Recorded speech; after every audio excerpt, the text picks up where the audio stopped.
ప్రేక్షక అభిమానులకి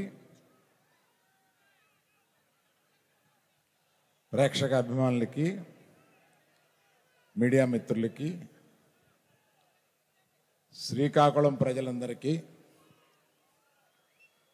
ఈ ఫంక్షన్కి విచ్చేసిన మీ అందరికీ నా నమస్కారాలు.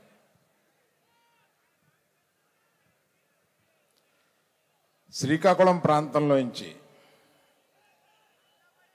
ఒక కథ తీసుకొని ఆ కథ ఆధారంగా మేము ఒక సినిమా తీసి అది ఒక పెద్ద సినిమాగా మారి మేము దీన్ని ఆదరించిన అఖిలాంధ్ర ప్రజలకి నమస్సుమాంజలు ఈ ప్రాంతం నుంచి చెబుదాం. శ్రీకాకుళంలో ప్రారంభమైన మా ఈ సినిమా మీకు ఇక్కడికి వచ్చి కృతజ్ఞత చెప్పాలని చెప్పి మేము ఇక్కడికి వచ్చాం. మేమందరం మిమ్మల్ని చూసి వెళదామని. మంది ఇక్కడ కోడి రామ్మూర్తి గారి స్టేడియంలోంచి మనం ఈ ఫంక్షన్ చేసుకుంటున్నాం. వారి గొప్పతనం మొత్తం ఇండియా అంతా తెలుసు, కానీ వారిని ఇక్కడ తప్పనిసరిగా మనం స్మరించుకోవాల్సిన అవసరం ఉంది. ఎందువలనంటే ఈ ప్రాంతంలో చాలా సంవత్సరాల క్రితం పుట్టి ప్రపంచ ప్రఖ్యాతిగాంచిన ఆయన ఎన్నో కొత్త కొత్త విషయాలు, ఎన్నో ఛాలెంజ్లు చేసి ఆయన ఈ జిల్లాకి పేరు ప్రతిష్టను తీసుకొచ్చారు. నాకు ఆయన చరిత్ర చదివినప్పుడు ఇది ఒక వెబ్ సిరీస్గా తీయాలని చెప్పి కొంత స్టడీ చేశామండి.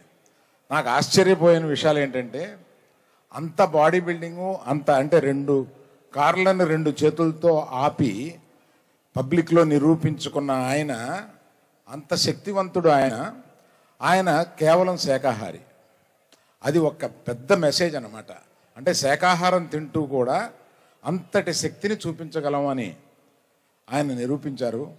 అటువంటి ఆయన కథని ఏనాటికైనా ఒక సినిమాగా కానీ వెబ్ సిరీస్గా కానీ చేయాలని తలుస్తున్నాం.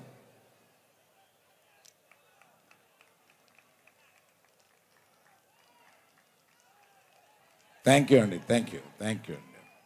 తర్వాత ఈ సినిమాలో అత్యద్భుతంగా నటించిన నాగ చైతన్య గారికి, మీరన్న lady super star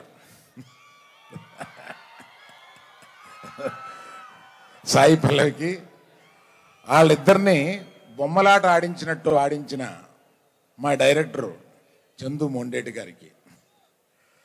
Chandu Mondeti గారు అలా తెలియనట్టుగా అమాయకత్వంగా అలాగా ఉంటారు, కానీ ఆయన కలంలోంచి వచ్చే ప్రతి అక్షరం, ఆయన మేధస్సులోంచి వచ్చే ప్రతి షాటు మనల్ని ఇవాళ ఉర్రు తొలగిస్తుంది.